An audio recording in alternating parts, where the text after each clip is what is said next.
নমস্কার দর্শক বন্ধু, আমি সঞ্জীব শাস্ত্রী আজকে আপনাদের কাছে আবারও উপস্থিত একটা নতুন টোটকা নিয়ে।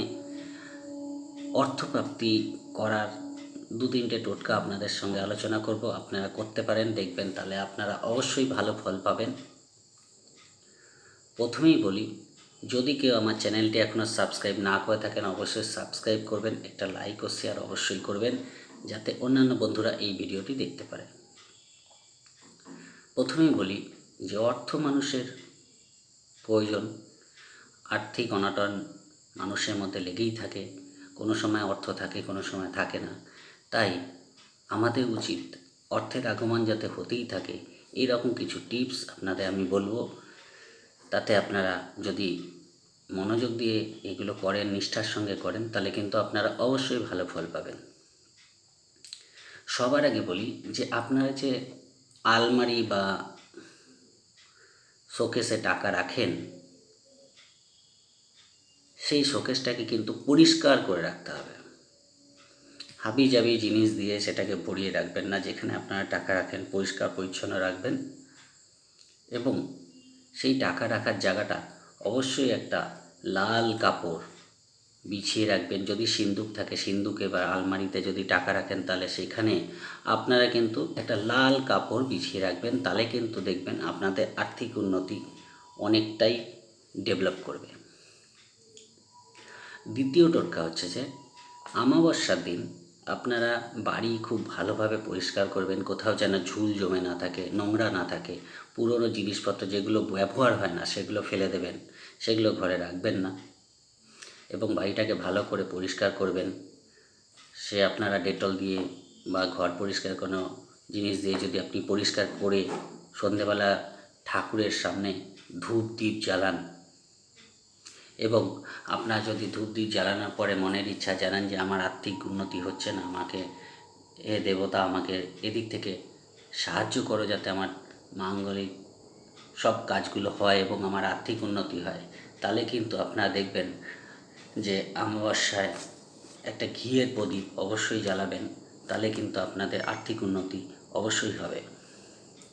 দুটো প্রদীপ নেবেন, রাত্রি 12টা নাগাদ একটা প্রদীপ, ঘিয়ের প্রদীপ, মাটির প্রদীপ হতে হবে। অবশ্যই ঠাকুর ঘরে একটা জ্বালাবেন এবং একটা ছাদে বা বারান্দায় বা ব্রহ্মস্থানে, বাড়ির মিডিলস পজিশনে কিন্তু একটা ঘিয়ের প্রদীপ জ্বালাবেন। রাত্রি 12টার সময় জ্বালিয়ে দেবেন যাতে সারা রাত জ্বলে। ঘি দিয়ে প্রদীপটা জ্বালাতে হবে, তাহলে কিন্তু আপনারা অবশ্যই ভালো ফল পাবেন। বাড়িতে যে আপনারা ঝাড়ু রাখেন, এই ঝাড়ু কিন্তু আপনাদের বিশেষ একটা আর্থিক উন্নতির স্রোত আমাদের জীবনে নিয়ে আসে, যা আমরা হয়তো জানি না। এই ঝাড়ু কিন্তু আপনারা অবশ্যই যদি একটু লুকিয়ে রাখেন, যেখানে সচরাচর কারো চোখ পড়বে না, এই ঝাড়ু বা ঝাঁটা যেটা একটু লুকিয়ে রাখবেন ব্যবহার করার পরে, তাহলে কিন্তু আপনাদের আর্থিক উন্নতি অবশ্যই হবে। ঝাঁটা কিন্তু আপনারা খোলা জায়গায় রাখবেন না এবং শুয়ে রাখবেন না, তাহলে কিন্তু আর্থিক উন্নতি ভীষণভাবে আপনাদের ডিস্টার্ব হয়ে যাবে। যদি দেখেন যে বাড়িতে আপনাদের টাকা আসছেই না, তাহলে কিন্তু আপনারা বৃষ্টির জল ধরে রাখবেন।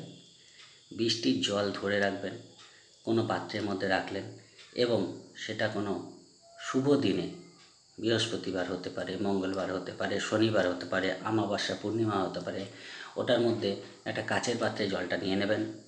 এই জলটা আপনারা কিন্তু কিছুটা বাড়িতে সন্ধেবেলার দিকে সারা বাড়িতে ছেটাবেন। তাহলে কিন্তু আপনাদের দেখবেন আর্থিক উন্নতি হবেই হবে।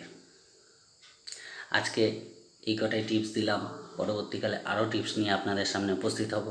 যদি ভালো লেগে থাকে তাহলে অবশ্যই লাইক ও শেয়ার করবেন এবং অবশ্যই আমার চ্যানেলটি সাবস্ক্রাইব করবেন, কারণ এরকম অনেক টিপস আমি আপনাদের দেব যেগুলো আপনাদের নিত্যনৈতিক জীবনে অনেকই ডেভেলপ করবে আর্থিক দিক থেকে এবং সব দিক থেকে।